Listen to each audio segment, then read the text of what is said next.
बहुत समय पहले एक गांव में एक गरीब माँ और उसकी बेटी रहती थीं। वे बहुत मेहनत करती थीं, लेकिन फिर भी उनके पास खाने पीने की कमी रहती थी। एक दिन लड़की ने थोड़े से चावल धोकर आंगन में धूप में सुखाने के लिए रख दिए और पास बैठकर उनकी रखवाली करने लगी। कुछ देर बाद वहां एक चमकदार स्वर्णकाकर सोने जैसा कौआ उड़कर आया और चावल खाने लगा।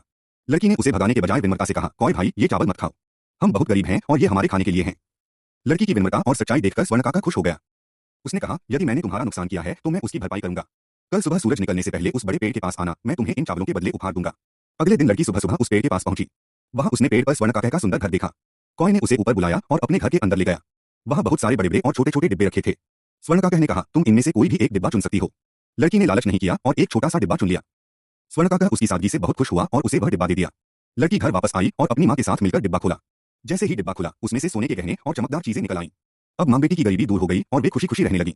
यह देखकर गांव की एक लालची औरत को बहुत जलन हुई। उसने भी उसी तरह चावल सुखाए और जानबूझकर स्वर्णकाकर को बुलाया। जब कौआ आया तो वह उसे डांटने लगी और ज्यादा चावल खाने के लिए कहने लगी। अगले दिन वह भी पेड़ के पास पहुंची।